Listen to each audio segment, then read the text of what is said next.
individuals. And it's a new kind of ecosystem, and I'm really very proud of this. And especially because this community makes it possible to realize impact together at lower cost. And that was exactly the mission that we formulated in 2016. And through the guidance from the executive team, a method has been developed in these years, and that enables working together for impact. And it's a new way of working that has been shaped and tested and developed together with you, and has already provided so many surprising and beautiful impact stories. I hope you recognize it when I mentioned living with floods, or access to modern energy, and Save a Child, just to name a few. And from this position now here, as I'm talking to you, I just want to thank the team really for all the work that they've done. I mean, it's great. We've come very far, and I'm really very grateful to all of you. And after 5 years, it's also time that we give the method, the vision, and the thinking back to the sector. And that's what we're doing right now. And we have already started, but we continue that also in this session of today. The results of the DCHI Makeathon and the latest findings from the Source to Gather will be presented. And I hope that you will all listen and participate. So again, welcome. Happy you joined our session. I hope you stay connected, stay tuned, will participate, and I hope you will really enjoy it. Thank you all very much, and over to you again, Birgit. Thank you for the kind words also, Suzanne. I will share again the program, and as you, can everybody mute their mics?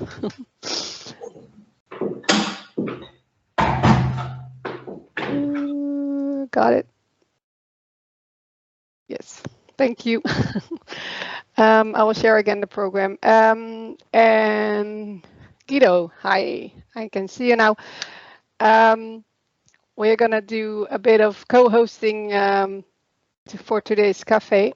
We will start by having a short replay of the Makeathon we did earlier in November at Impact Fest, and that was a great event.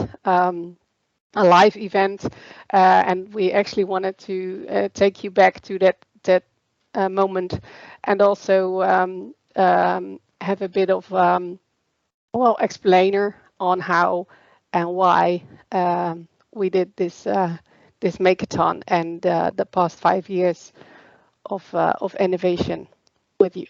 So go ahead, Guido.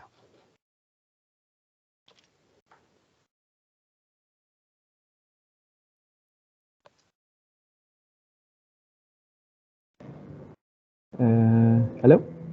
Yeah, I think we are there. Yeah. Okay, good afternoon, everybody. Thank you, Birgit, for the introduction, and Suzanne for your kind words. It's great to see you all here. Many familiar faces, luckily, and a couple of new ones, which is also great. I'm going to share my screen and see if that works. And what we're going to do, I have Birgit, I have 10 minutes, right? Right, so cut me off if it takes too long, because if I get started, then you have to push the brakes. Let me see if I can share my screen. What I'm going to do is I'm going to, for those who are not really familiar with our background, but only know us from the last year, I'm going to what you always do when you close something, you go back in time and then you move forward and see where we are going to end. So there's a little bit of taking you back into memory lane. You can see my screen. Yep, Birgit? Yeah, all right, thanks.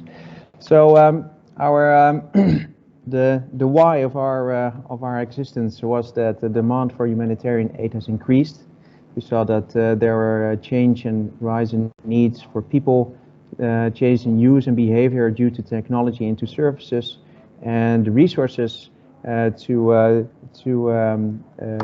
make that all happen were decreasing and changing.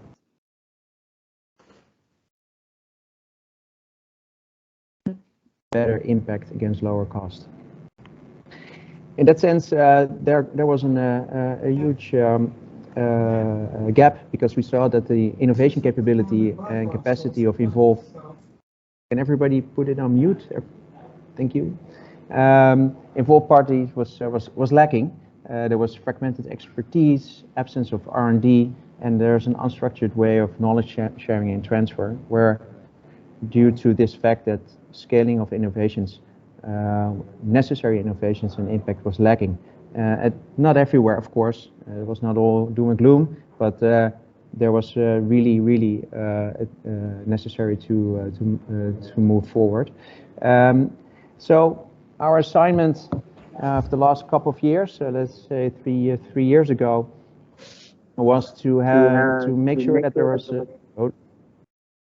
a transformation towards from closed to open innovation, in order to make sure that we are collecting all the right problem articulations from the context, that we ask the answers and solutions from with and from the outside world, and that we were guiding all these services and resources inwards, so that you expand your organization and realize the necessary innovations for impact. As you can, for us as our team and our board, it meant 3 challenges. It meant that it was a change in mindset, that it was a new way of work.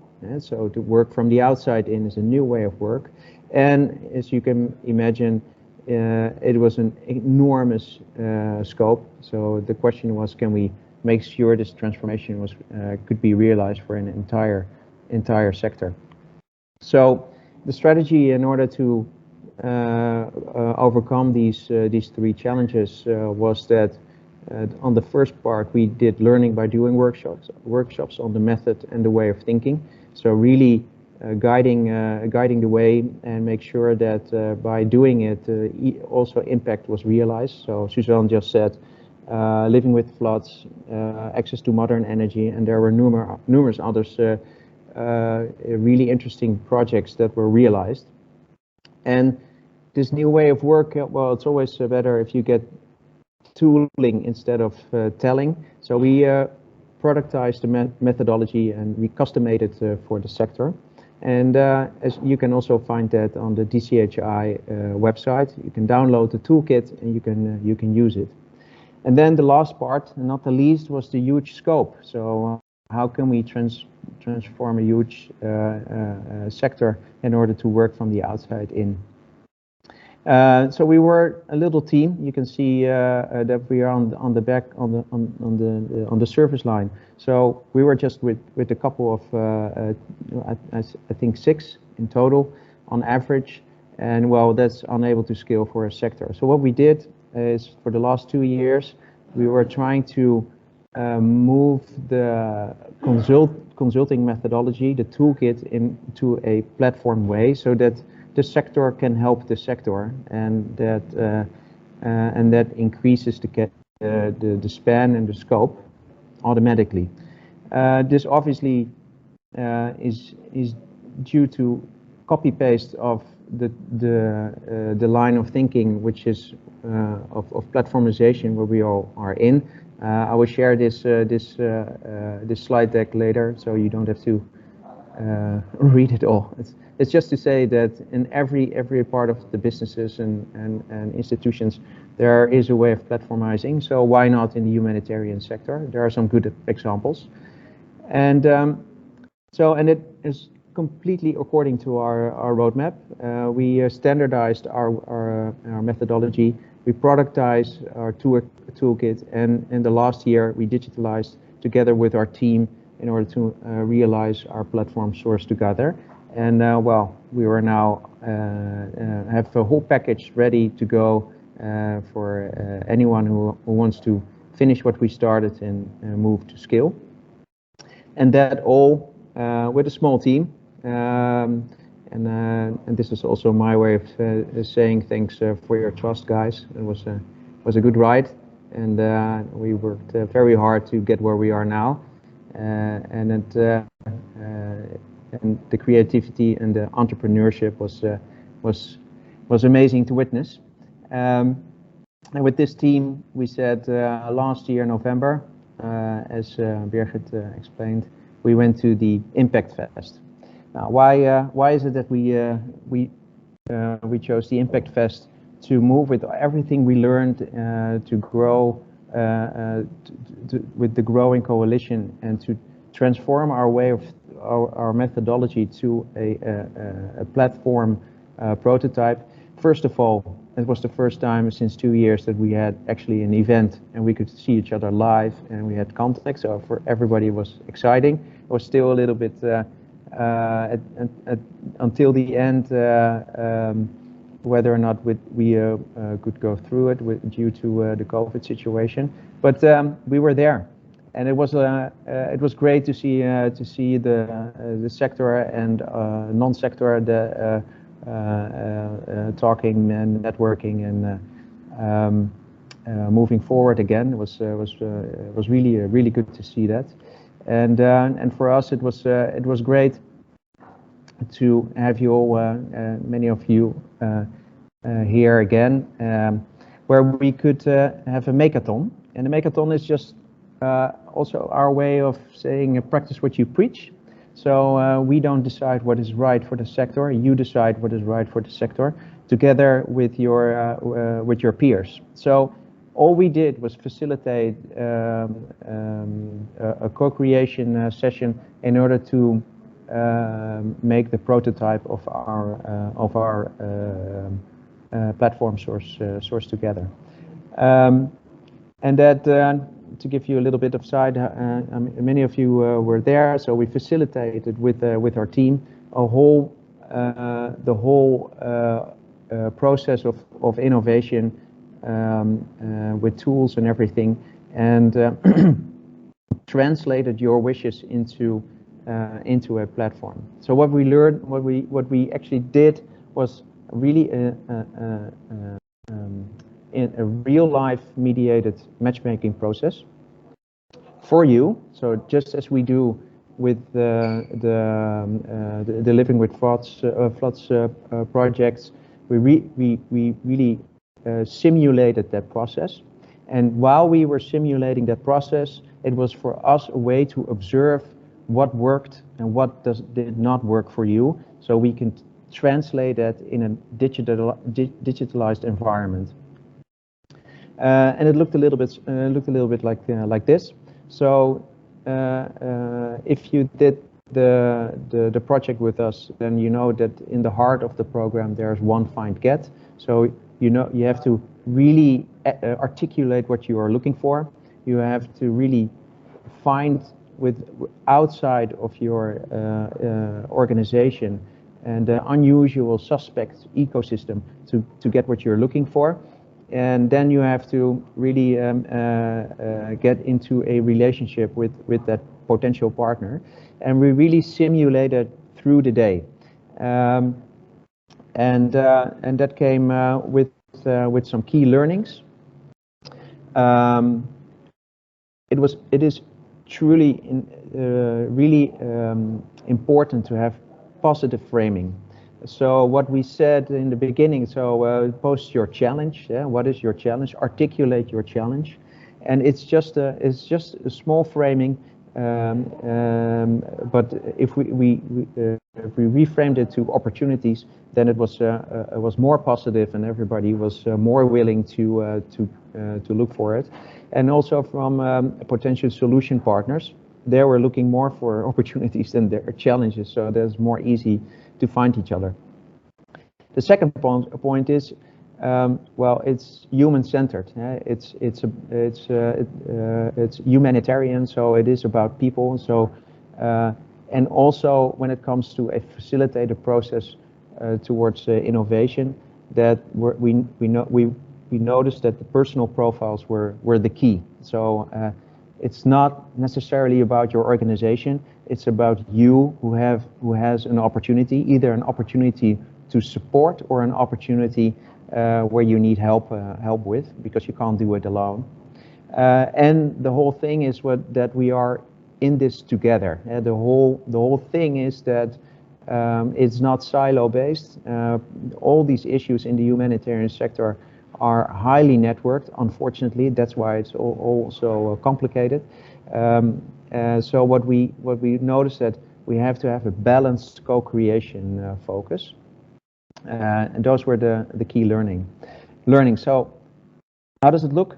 Well, the team, as of after the Impact Fest, we gathered all the information, the observations, the sketches, the conversations, etc., and we translate that into some interfaces, which looks a little bit like this, and this, and in the end this. So this is what we have created from a visual perspective. Birgit, how am I doing in time? So that's a thumbs up. But does it mean that I still have 10 minutes, or does I just have 1 minute? Well, you still have 5 minutes. Yeah. Oh, really? No, well, then we continue. Thank you very much. So, so obviously we're very proud that the output is here. But how does it work? So let me take you through it.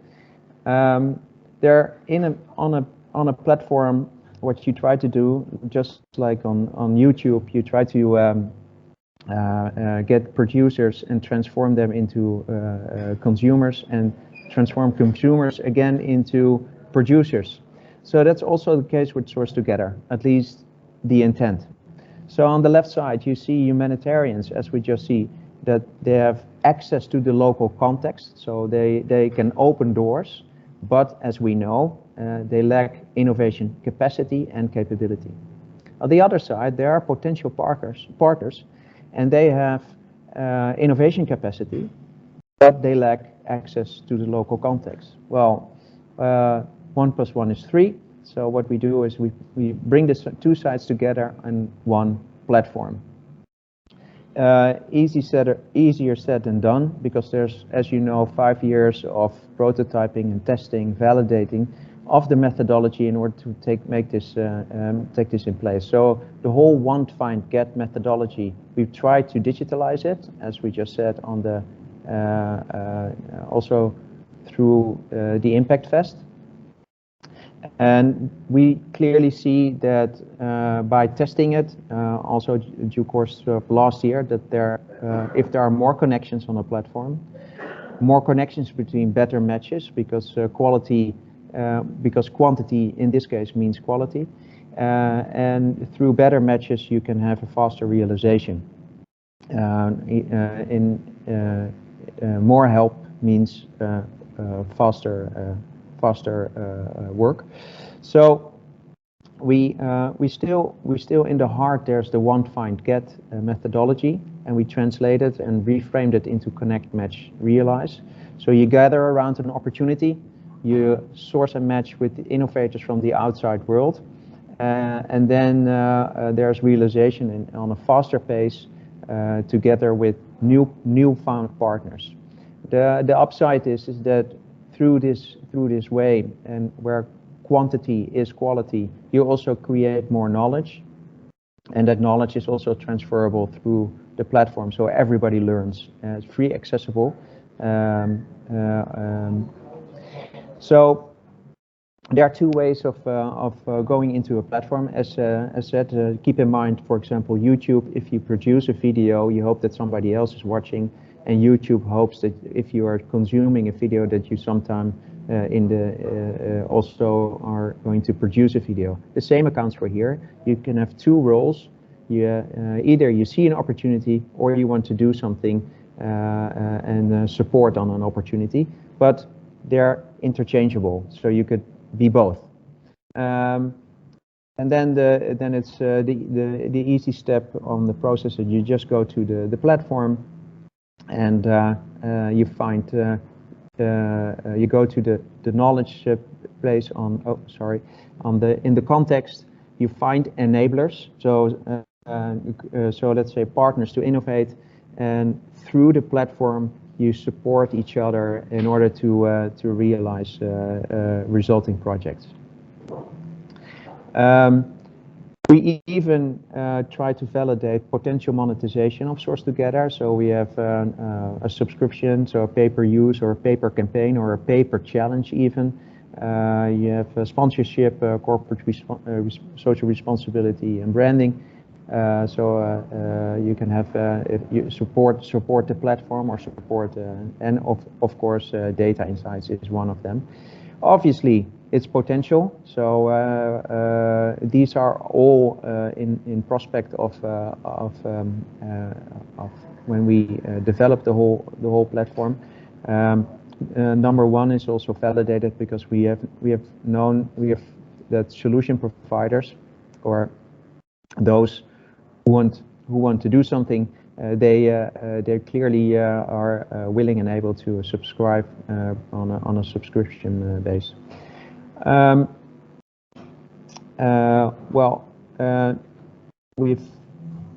think I already showed you the roadmap, so I'll skip this one. I'll skip this one as well, testimonies as well. This is an interesting one. So around the platform, we have we got a lot of parties around that who either want to be part in and supply and total innovation ecosystem, or we have 1 minute, Guido. 1 minute to go, and to support the whole innovation ecosystem. So you see that there were also, due to the Impact Fest, that's why it was a really good place for us to be there, to have strategic partners gather around our platform. So 1 minute to go, so I'm in time. So that's where we are. We are very proud of our accomplishment that we were able to create a prototype platform, validate the way of working, validate the potential business model, but also learned that the sector is ready for a platform like this, and we hope that with this package that somebody will pick it up and move it forward where we leave you here today. So thank you.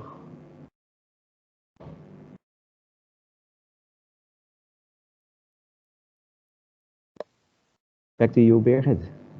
Thank you, Guido. In time. In time. Are there any questions? Yes, lovely to answer them. Otherwise, Guido will pick them up from the chat, and we'll continue. Guido, you were supposed to introduce the next speaker as well, but oh, really? I'm happy to do it for you. We're very happy to have Harwin here. Harwin is one of our Vocal Points. Has been in the Vocal Point team for 1.5 years now. He's working as an assistant professor at Erasmus Rotterdam School of Management. And he will give a short presentation about his research and sectors, the differences. And please go ahead, Harwin. Exactly. Thank you very much. So hi, everyone. So thank you for the introduction. So yeah, I was asked to use my 10 minutes to reflect a little bit on what I've learned in the past 1.5 years during my time as a focal point, academic focal point at DCHI. And I would like to share my reflections on what I've learned in the form of 7 questions. 7 questions that DCHI basically helped me raise and that have kept popping up in my brain. And I think these are important questions to share with you guys as well. First question is, in the humanitarian sector, do we need more 0 to 1 innovation or more 1 to N innovation? Right. So these are two big, very important terms in the business context. 0 to 1 innovation, meaning creating something new, versus 1 to N innovation, scaling up things. Right. And these are two different things, but they are both innovation. Scaling up also requires thinking about business model innovation, about revenue streams, about customer segments, and so forth. Right, and the general consensus in business studies is that successful companies need both. Right, you need to be good at creating new things, but also you need to be good at scaling up. Right, if you're only good at the first, then of course you're not going to fly. Or if you're only good at scaling up, then in the end you're going to be beaten by your competitors. And so now the question is also, well, how is the humanitarian sector doing in terms of both of these types of innovation? And actually my suspicion is that the humanitarian sector is particularly good at the first one, creating new things, but actually there's still quite some room for improvement in terms of scaling up. Right, which has all sorts of reasons. By the way, I'm not the only one. I see that also. I see this conclusion quite a lot also at other sources. And I'll zoom back on some of the issues underneath that in a minute. But let me first start zooming a little bit in on the 0 to 1 innovation and some of our reflections on that. So the next question is, do we have the right scope for those types of 0-1 innovations? And I think DCHI has done a fantastic job in terms of making sure that indeed we try to focus our innovation efforts on the right questions, right? To solve with, to start with the problem in mind, to focus on the big pain points, to really get the innovation questions from the field, and so forth and so forth. Right? But apart from that, I think it still makes sense to ask ourselves, well, are we taking the right scope when getting those types of innovation questions? So, for example, one of the things that I've noticed is that a lot of our innovation efforts are quite product oriented. They're oriented towards developing new types of products. Whereas you can also do a lot of innovation related to intangible resources, right? So, and I'm thinking here about processes, for example. Right? Innovating processes, innovating the way you do HR, innovating the way you deal with donors, innovating the way you deal with governments, the way you do your knowledge management, the way you do your training, for example, or the way you innovate, right? So also that can be the focus of innovation. And I've seen some examples of also innovation focusing on those intangible resources, but this is my question, like, do we have the right scope, or is the scope of innovation in line with what are the big problems? Well, next question is, do we utilize all available evidence? Or said differently, are we all, if we are already at 0.5 or 0.8 on the 0 to 1 scale, right, do we identify that? Do we tap into all of the knowledge that is available related to the problem that we, or challenge or opportunity, as Guido was naming it, that we're trying to address? Right? So, for example, well, a lot has been written in general about many of the types of questions that we're facing. Right? So, for example, we've been looking a lot at access to modern energy. Well, this has been studied a lot. There's a lot of research on, well, what works, what does not work, when does something work, right? Or what is needed to make something work. So, for example, a colleague of mine has written a fantastic paper where she did a meta-analysis on 104 mini-grid projects for rural electrification, with a lot of fantastic evidence on, well, what works and when does it work. Right? And similarly, there's dozens and dozens of other papers that do something similar. And so that is, I think, something that we need to ask ourselves. Do we always tap into all of that available evidence, whether it's scientific evidence or like gray literature on the questions that we're facing?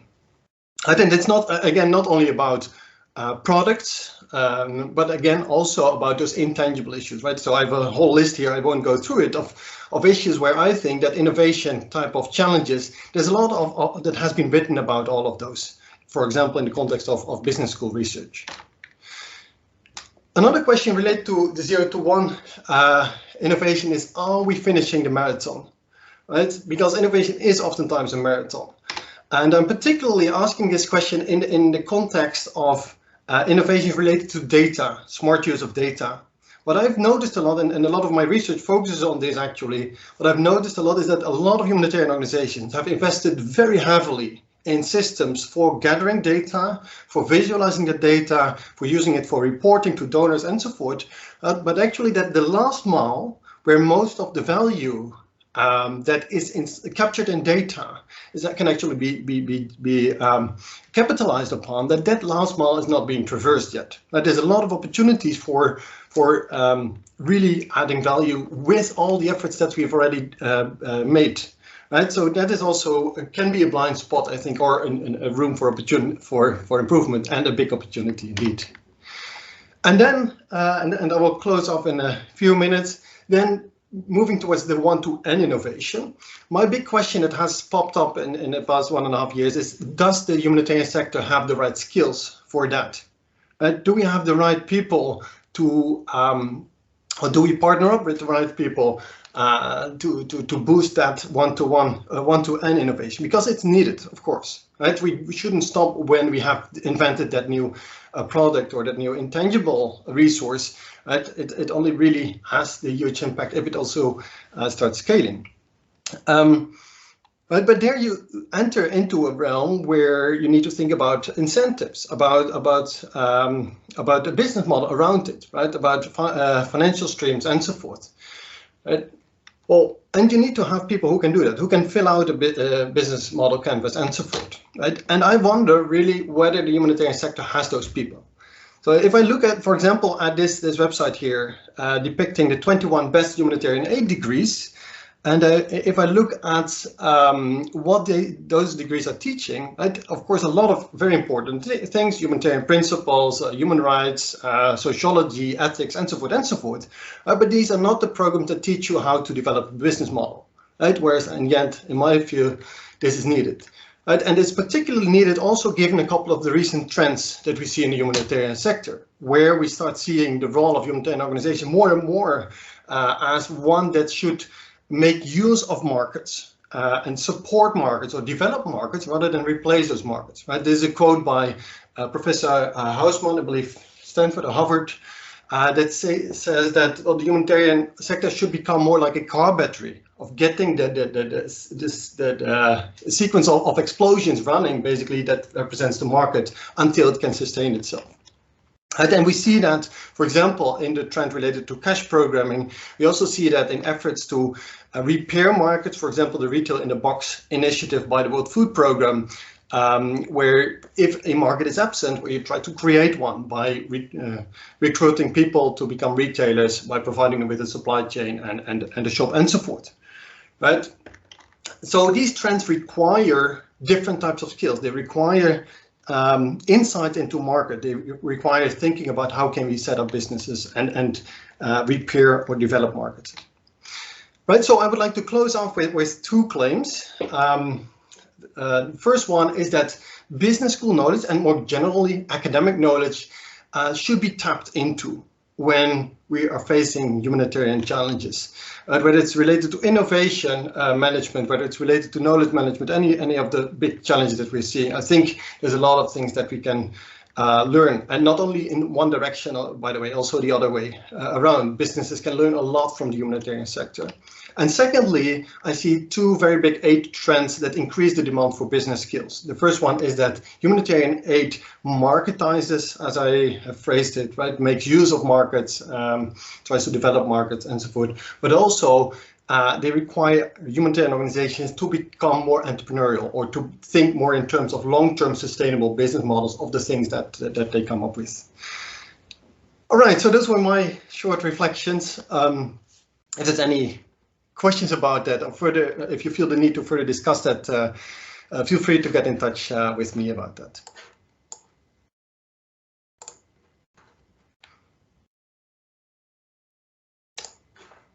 Oh yeah, I should introduce the next speaker. Pepijn, I'm giving the word to you. Thanks a lot, Harwin.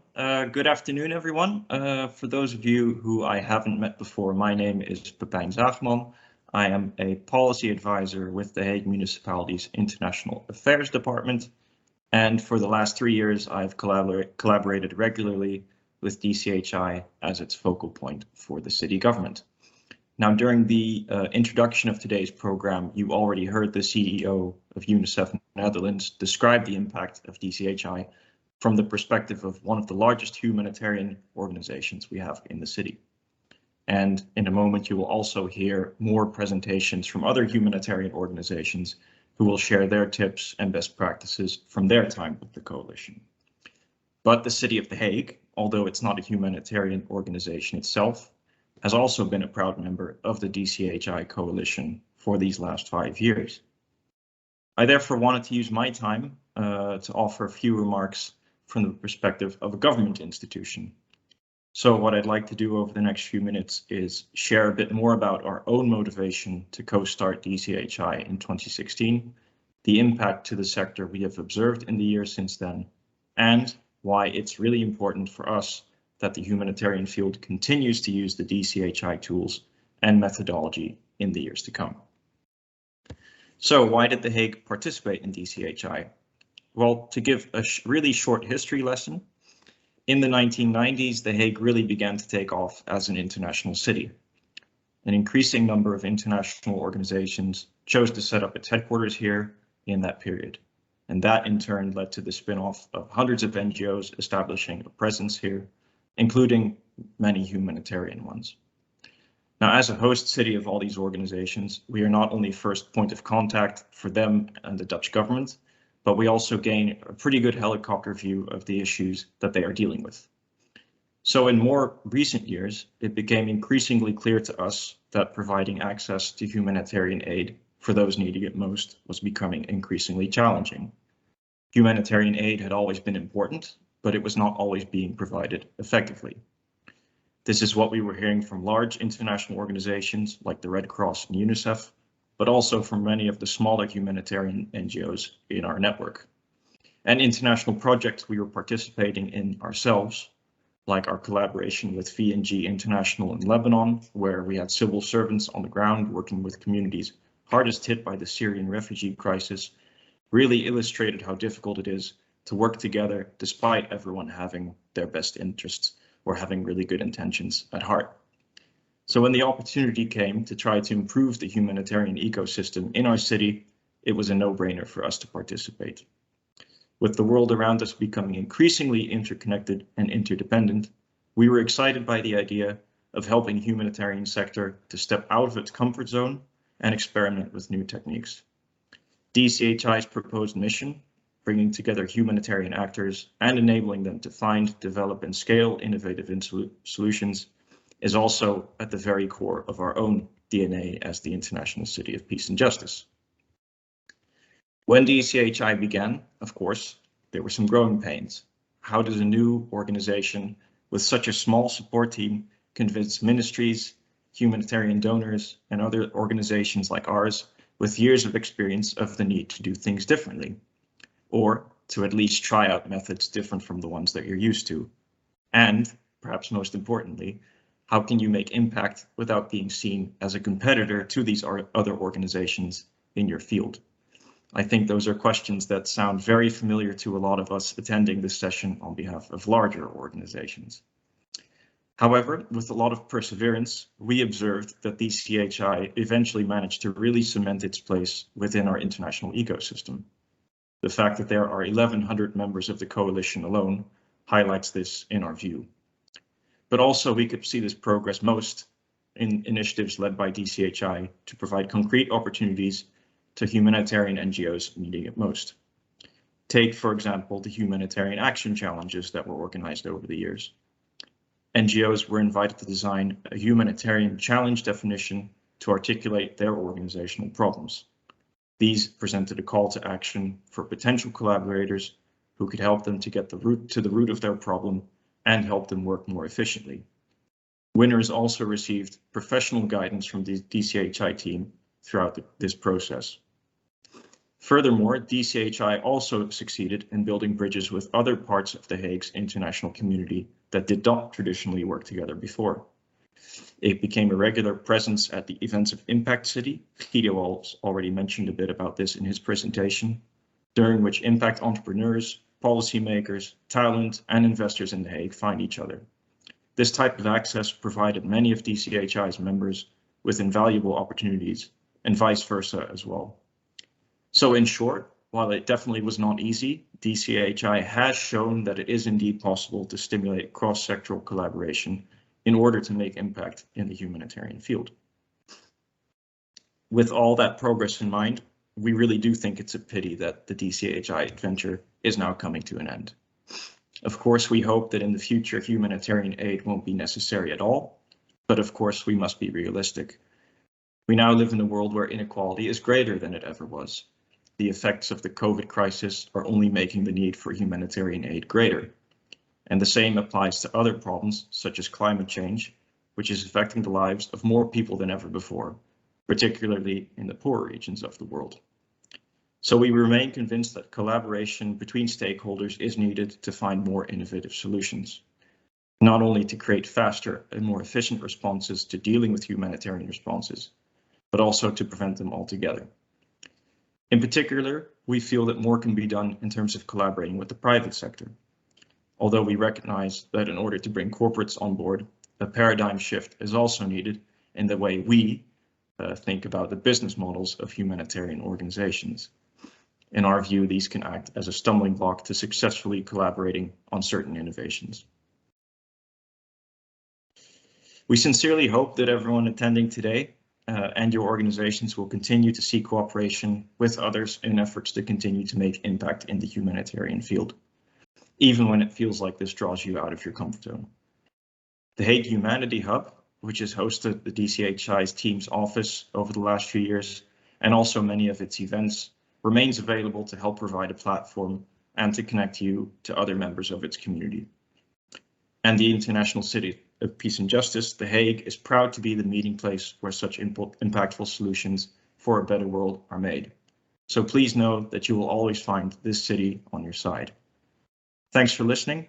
I'd now like to give the floor to Richard Kooge of CARE Netherlands for his remarks.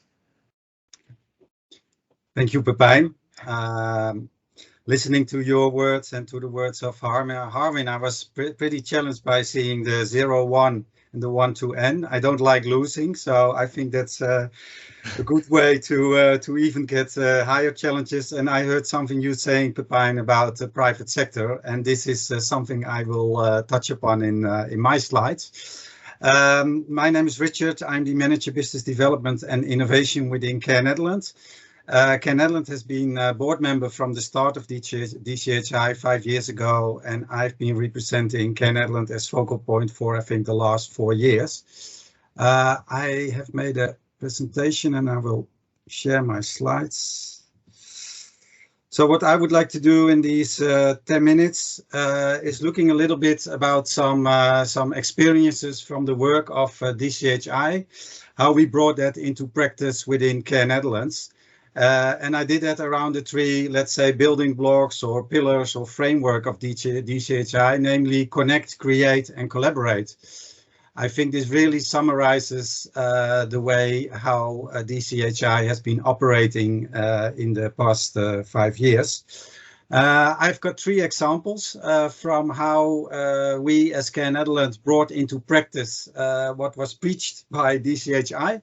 There are 2 examples with private sector. As you can see, there are with African Clean Energy, a Dutch social enterprise, Elemental Water Makers, also a Dutch social enterprise. And I want to say something about our participation in the DCHI RVO Humanitarian Accelerator Program on access to modern energy. And finally, I want to close off because we said, okay, this DCHI team maybe comes to an end, but we will continue with the heritage of DCHI.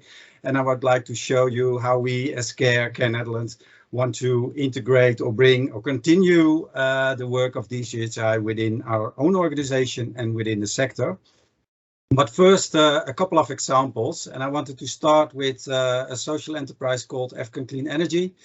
I think one of the big benefits from the DCHI was the coalition. I heard a number of 1,100, 1,200 organizations being part of the coalition, and African Clean Energy was one of them. I think I met the owner or the founder of African Clean Energy in one of the DCHI meetings 3 or 4 years ago, Ruben Walker, and we were already exploring a little how can we team up together to bring some solutions, to bring some innovations in the humanitarian setting as Netherlands. What we would like to do is, of course, tackle the challenge when it comes to quality and affordable clean energy solutions, especially in refugee and humanitarian settings. And luckily, with funding from the Dutch Relief Alliance, we were able to design a project together in one of the refugee settlements in Uganda, the Kiangwali refugee settlements, which combines 3 aspects. One, the collaboration between private sector, an NGO, SCARE Netherlands, CARE Uganda, and a research institute, KRC, which was also part of this consortium. Business model around one of the flagship product of African Clean Energy, the ACE1, a cooking stove, or I should say an integral energy solution for off-the-grid households. And you see at the picture, this is the energy stove, and you can also charge your phone, and it's connected to a solar panel, generating some income for the people, the refugees, by setting up some briquette businesses, which is also an alternative for the fuel that was being used so far. And of course, with the angle from CARE, the gender integration, because we think that a lot of decisions around these type of products and energy solutions, women are left behind in the decisions and are not taken fully into account into the decision making and the design of products.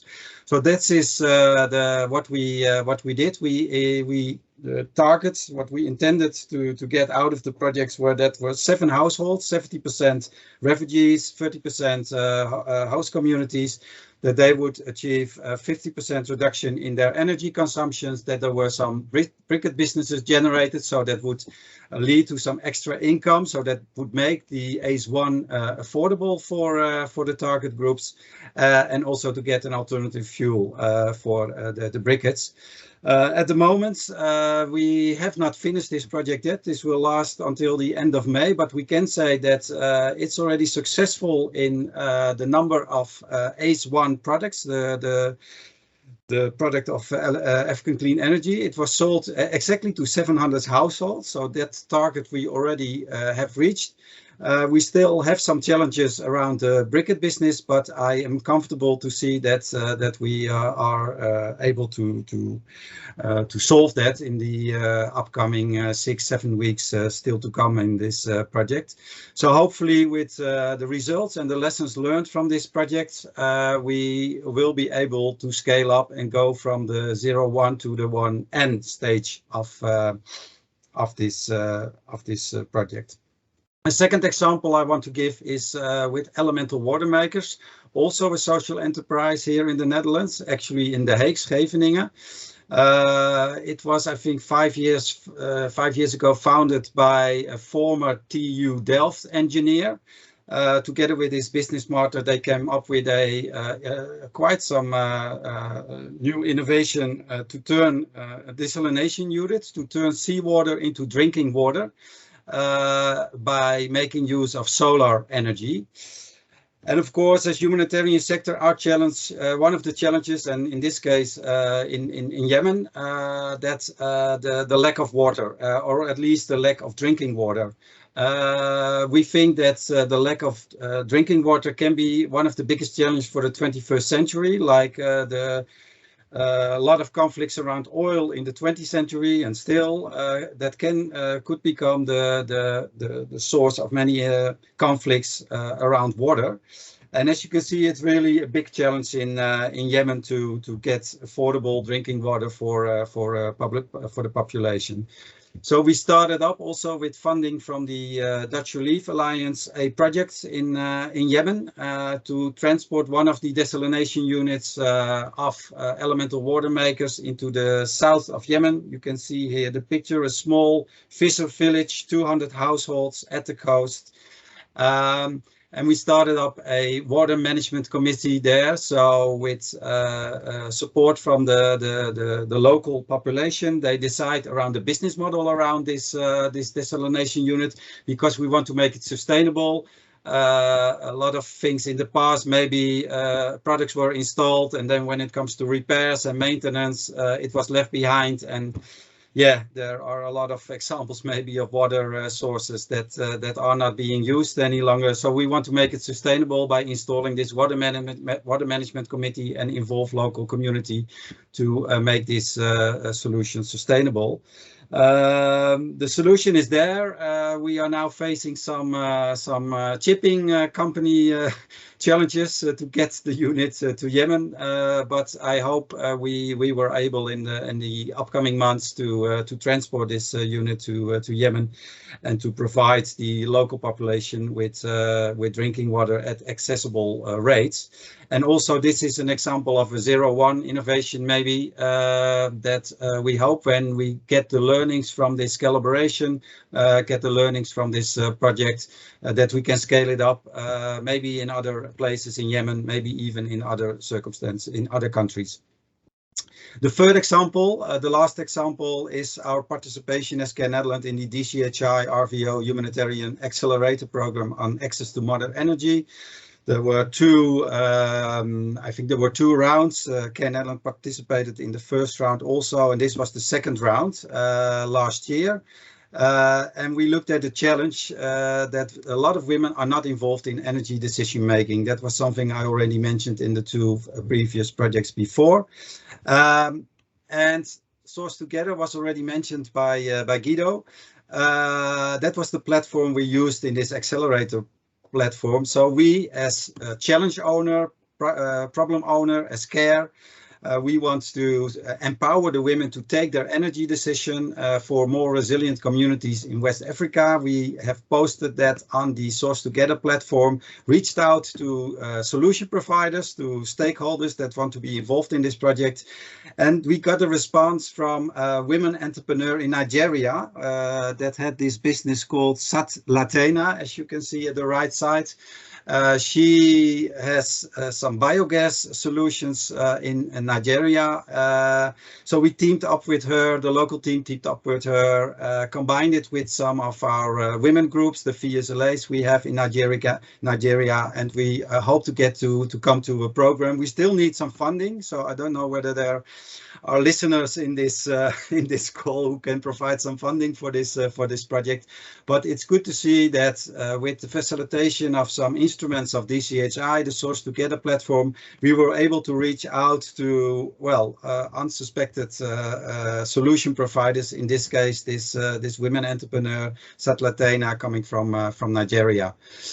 So these were 3 examples, and I can mention many more, but there are only 10 minutes, so I will leave it to that. But of how we brought into practice the work and of DCHI and the lessons learned. But of course, it's not coming to an end. There are still a lot of challenges to solve. So as Care Netherlands, we want to take forward the DCHI heritage to the sector. Of course, within our own organization, Care Netherlands, and within the Confederation, by continue building partnerships with private sector knowledge institutes, always starting with the problem statements and the challenge descriptions first. Also within our bigger confederation, Care International, our colleagues from Care US are really looking at the scaling model, as they call it. So that means that if you have some solutions that really can, innovation solutions that really have good results within the care environment, how can you bring it outside the care environment and even let the whole humanitarian sector benefit from this innovation solution? So that's what they call scale the scaling. Of course, the Dutch Relief Alliance, there will be a presentation later on by Stijn and Lisette from the Dutch Relief Alliance, but CARE Netherlands is one of the prominent members, I would say, from the Dutch Relief Alliance, and we have seconded Lisette Groting as the DRA Innovation Manager to the Dutch Relief Alliance. So that's also a linkage we keep with the sector and try to support the whole sector by keep innovating. And especially innovating within the joint responses, so the projects within the Dutch Relief Alliance that are in countries themselves. And finally, we're also looking at other coalitions, for example, the NL Energy Compact Initiative. This is an initiative by the Dutch Ministry. I think it started last year, and together with a lot of extra actors in the renewable energy sector, we teamed up with Oxfam and Mercy Corps, and it was supported by RVO, that we want to do a study and analysis how to really achieve successful scaling up. It was mentioned by Harma before, the N-to-1 challenge. How can you achieve successful scaling up of SDG 7 related projects in fragile context? So that's currently happening right now, and we hope to share results in let's say April this year to at first the NL Energy Compact Initiative members and of course also to the broader sector. So these are some elements how we will take forward the DCHI heritage to the sector. And I want to close my presentation by giving a big thanks to the whole DCHI team. By really challenging the sector, bringing some concepts, some models into the sector. I received already the presence, you empower the innovator.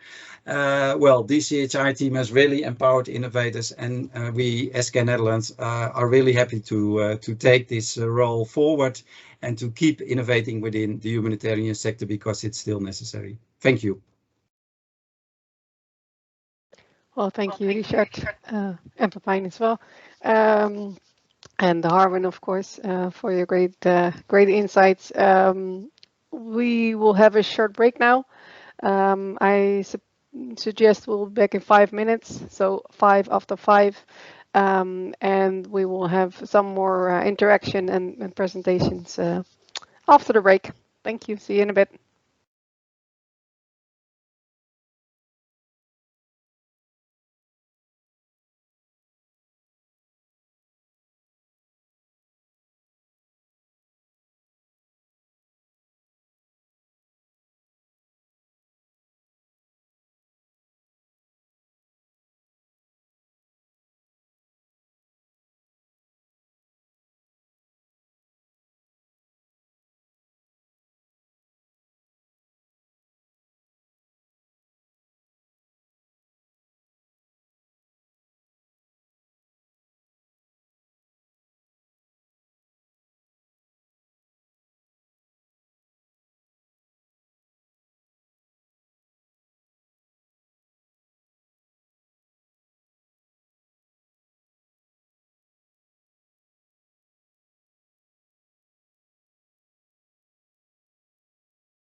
Well, welcome back, everybody. If you're not there with us yet, finish your cup of coffee or take it with you up behind your screen. We'll proceed with the program. It's been great to have so many knowledge within a short time this far. I will give the word to Michel Becks from the Netherlands Red Cross, and he will present some of his findings with 5 years of DCHI. He's been with us, I think, the longest of all the vocal points. So up to you, Michel. Thanks. Just put it on full sharing. You can see my screen. I can't see you anymore, but I'm certain you can see my screen. Yeah, I wanted to take you on a journey, or rather quest, I would say, a 2 years journey, which started actually in February 2020, called Living with Floods. So my name is Michel Becks. I'm working for the Netherlands Red Cross. I'm the Humanitarian Innovation Lead and but also water management person, which kind of comes together very nicely in this project. And I'm here with a couple of colleagues, so Ellen and Saskia, they are in the team. And then there's Sandra as well, who's also been part of our agile team for most of this journey. Well, Living with Floods is a program that is situated in Mozambique. I'll tell you a bit about that in a bit. But first of all, I wanted to share with you that I will take you on this journey through the 3 stages of Want, Find, Get, which Guido already explained quite well about an hour ago. And just to share our experiences of what we how we felt, how we went through this journey together with DCHI, and where we actually in the end ended up. So if you look at the want stage, we actually saw 3 very, I should say, defining moments or key moments, and one of them where we have actually spent quite a lot of time, maybe even almost like half a year, was on the framing of the problem. I know it was also called before, Gideon, and it's the opportunity, but for us what's really important is to stick to the problem. And it's only when you really have a very good feel of what is the context like that you can actually move on to a next stage. A lot of you might be familiar with Beira. It's a very low-lying city. It's called the Rotterdam of Mozambique. Most of it is below sea level. A lot of the urban slums, and then they are also quite hit by storm surges, or in the case of 2019, they were hit by Cyclone Idai, which was in a way quite a transformational moment because it put Beira really in the spotlights. And of course, there is a lot of humanitarian assistance immediately released also by the Red Cross, and all the other agencies were all there. But what we actually did is we pledged with our emergency team if we could spend the money or part of the money in a slightly different way. We wanted to embark on a somewhat longer term engagement with the Red Cross of Mozambique and connect really to local people. So people in Beira, they're basically being flooded every year, especially during the rainy season. So on the left-hand side, you see the Buzi River, the Pungwe River, I'm sorry. And well, it always kind of floods certain parts of the city. So it's something which is really recurrent, hence the name Living with Floods. And in terms of framing our question or our challenge, this is what we came up with after this long exercise of almost half a year. So how might we support and strengthen communities in Beira to anticipate and act upon flood risk? So we did a lot of research.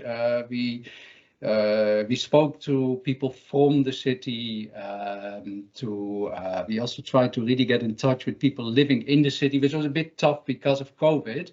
But in the end, we felt that this really represented what we wanted to do and how we wanted to connect with partners in the Netherlands as well as in Bera. So then in the end, it's time just to launch. You can't just continuously wait. You have to, at some stage, really make yourself a bit more vulnerable and bring the question out in the open. So the launch we actually did through the DCHI website, which for us is a perfect way of getting our message, getting our question abroad to a wider audience. So for us, in the one phase, until that launch moment, it takes long. It takes almost a year to get here. It can go faster. We realize that. So next time for us, since we've now practiced with it, I'm sure it will. We can accelerate it to a way shorter period. But for us, for first time, that was perfectly acceptable.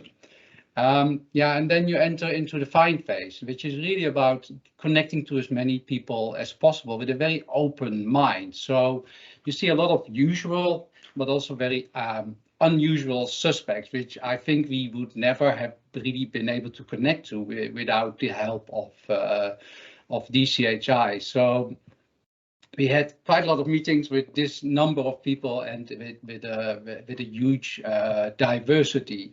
And that's fine at an initial stage when you really just want to be really open-minded to ideas to solve your problem. But at the end, we had a partner.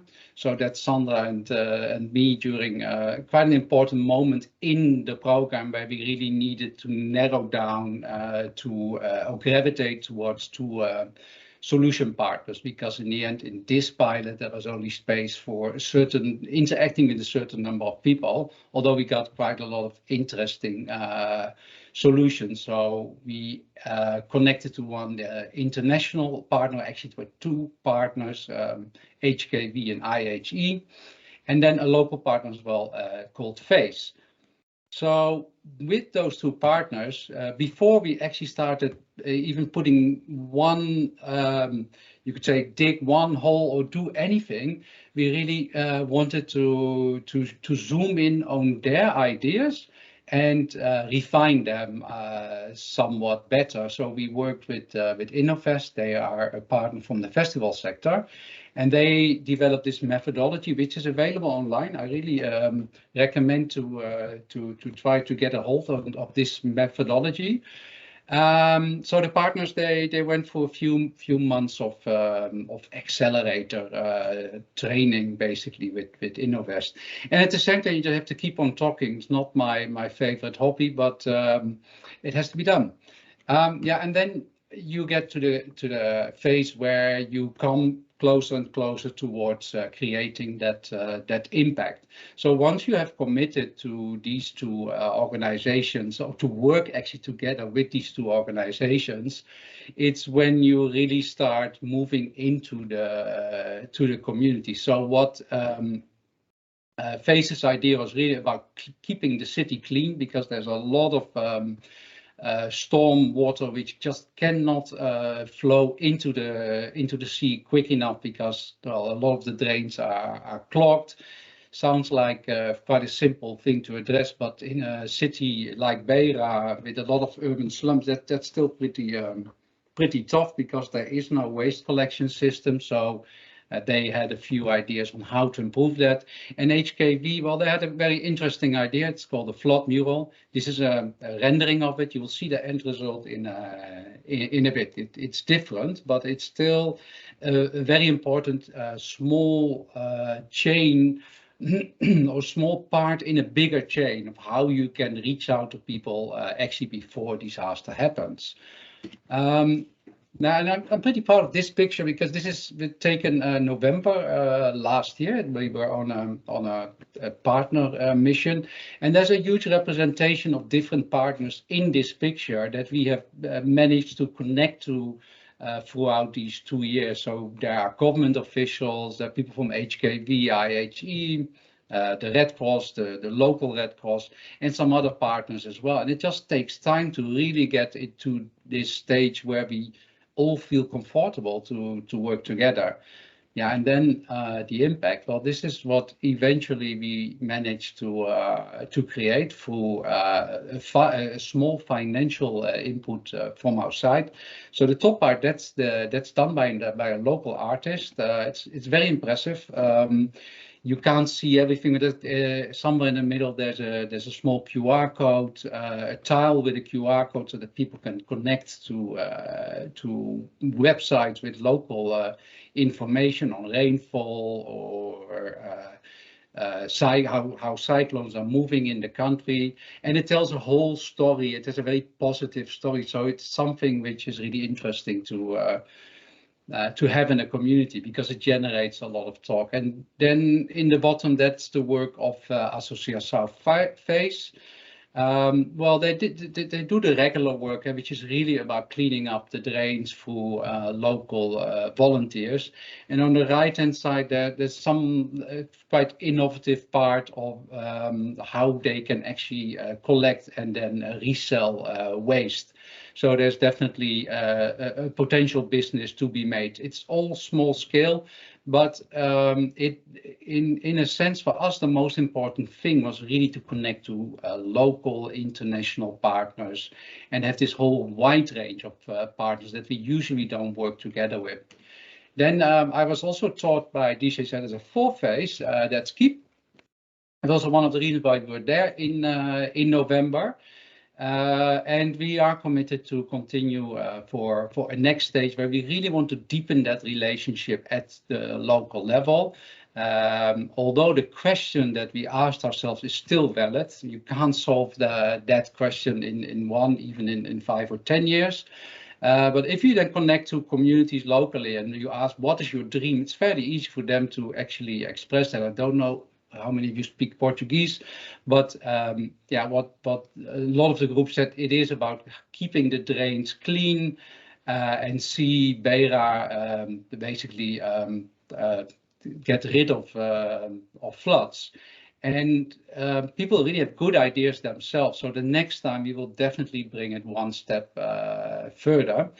And well, I think the top right picture is really about leveraging. You do need to get in touch with all your local and international partners. So we had a whole load of meetings, including the Dutch water sector, which really positions us for this next stage. And then the bottom right, there was a meeting with local people from the local community, the urban slums, and that has to be taken one step further in the next stage as well.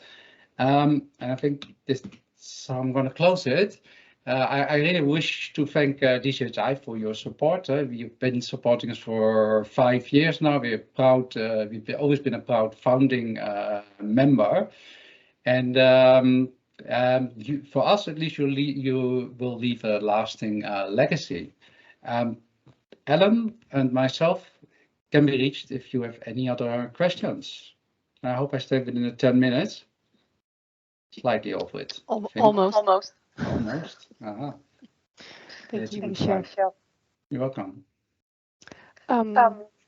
So the next would be UNICEF, and they have other obligations. So Marianne and Rasha said, well, would you do us as UNICEF a favor and play our movie from the Access to Modern Energy program, which finished last year and where they were a participant. So I'm going to play that video, and then Stijn and Lisette will continue with their presentation and insights from the Dutch Relief Alliance.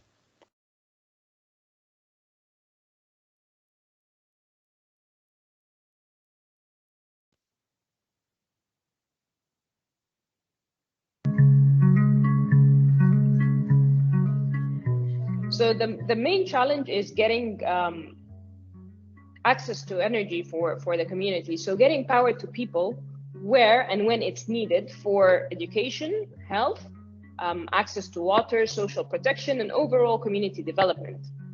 The economic limitation of providing energy in Sudan is huge, while energy is more of a need than a want. So for us, it's bringing the partners together, and within UNICEF Sudan, the different sections to work and implement projects together that are revolving around energy or solar energy. In the education section, we are doing the Can't Wait to Learn project, which is based on educating children using tablets.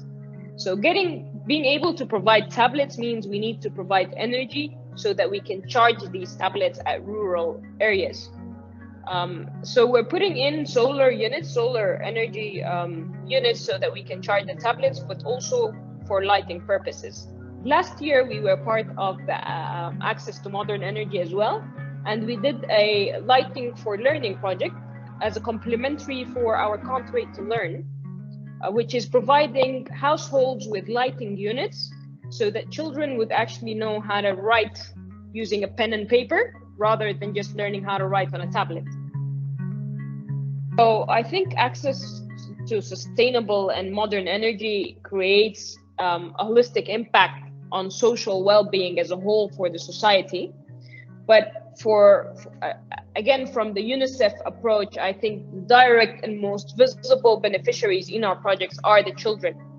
So in our existing projects is the children, but it does have a more inclusive benefits for the communities that still don't have access to modern energy in the 21st century. I think energy is an enabler to all components. And what I would love to see is people having more access to energy. And that will definitely impact their education, their health, their protection, and their access to clean water.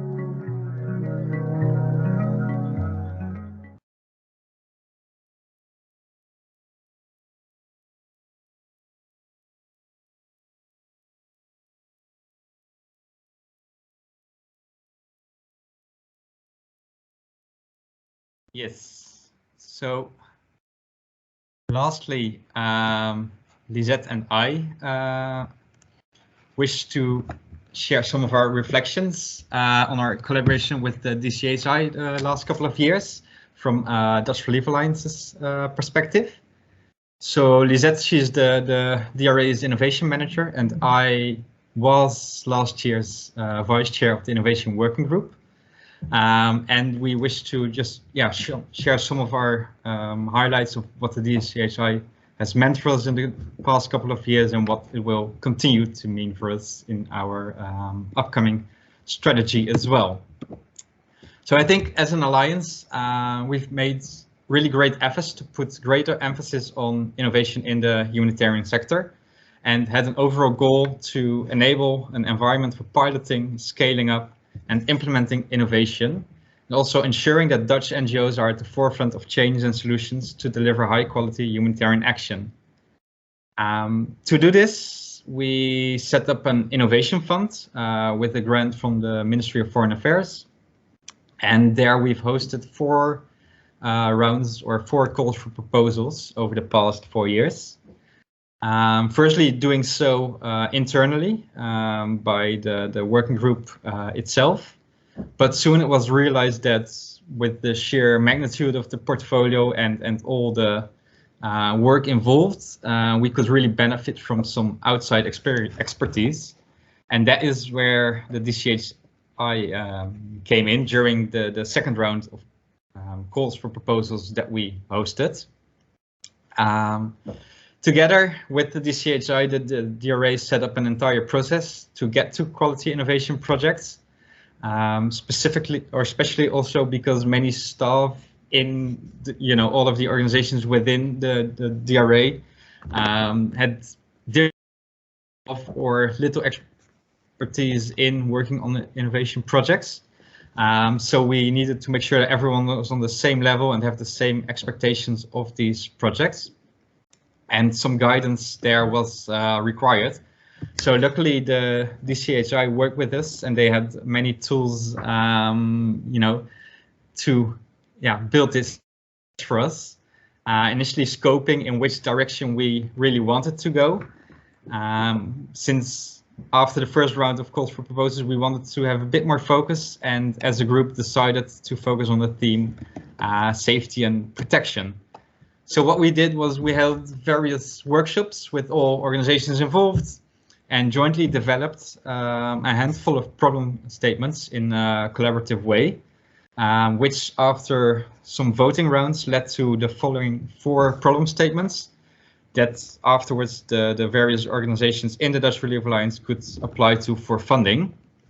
So this led to projects related to how can we tackle barriers that exist to access services related to safety and protection for the most vulnerable people in need of these services, how to improve approaches to addressing social and/or gender norms, harmful and power structure in humanitarian settings, how can we increase the mental health and psychological well-being of people affected by humanitarian settings, and how can we better facilitate communities to drive the design and implementation of the responses to their safety and protection challenges.